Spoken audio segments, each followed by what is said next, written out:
রাজদরবারে একদিন এক জেলে একটি বড়সড় মাছ নিয়ে গেল। রাজামশাই মাছটি দেখে খুব খুশি হলেন, কারণ মাছ তার খুব প্রিয় খাবার ছিল। এজন্য রাজামশাই খুশি হয়ে জেলেকে 50 টাকা দিয়ে দিলেন। সেই আমলে 10 টাকা মানে অনেক কিছু, তাহলে 50 টাকা মানে অনেক টাকা। এদিকে পাশেই বসে থাকা রানী ফিস ফিস করে রাজাকে বললেন, এই মাছটার দাম তুমি 50 টাকা দিয়ে দিলে। বড়জোর খুশি হয়ে তাকে 15 থেকে 20 টাকা দিতে পারতে। মাছ ফেরত নিয়ে টাকা ফেরত দিতে বলো।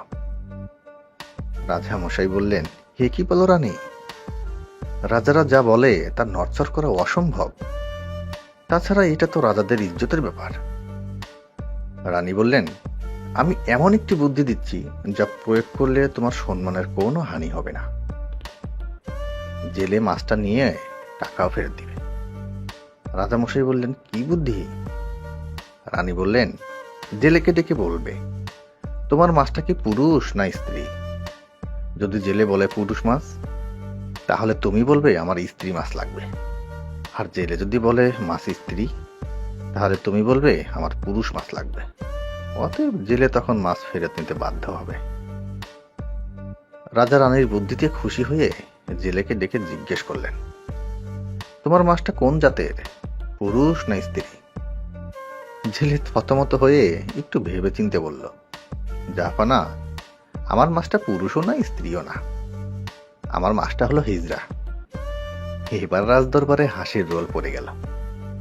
রানীও শাড়ির আঁচল দিয়ে মুখ ঢেকে হাসলেন। রাজা জেলের বিচক্ষণতা দেখে খুশি হয়ে আরো 50 টাকা দিয়ে দিলেন।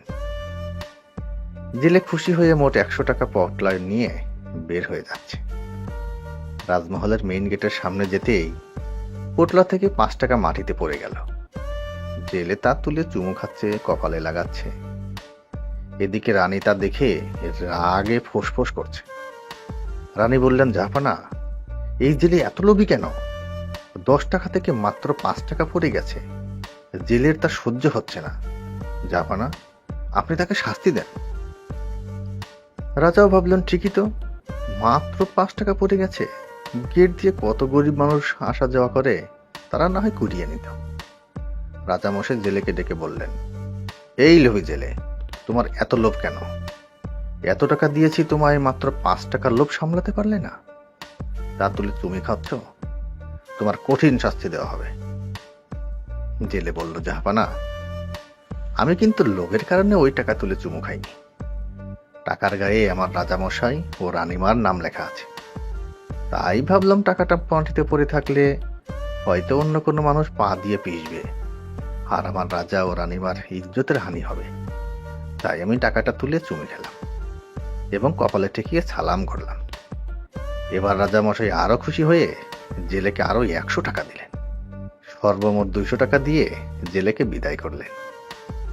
আর রাজা ঘোষককে বললেন, তুমি সমগ্র রাজ্যে ঘোষণা করে দাও, কেউ যেন বইয়ের বুদ্ধিতে না চলে। আর এটাও বলে দাও, বইয়ের বুদ্ধিতে চললে 50 টাকার জায়গায় 200 টাকা লোকসান হবে।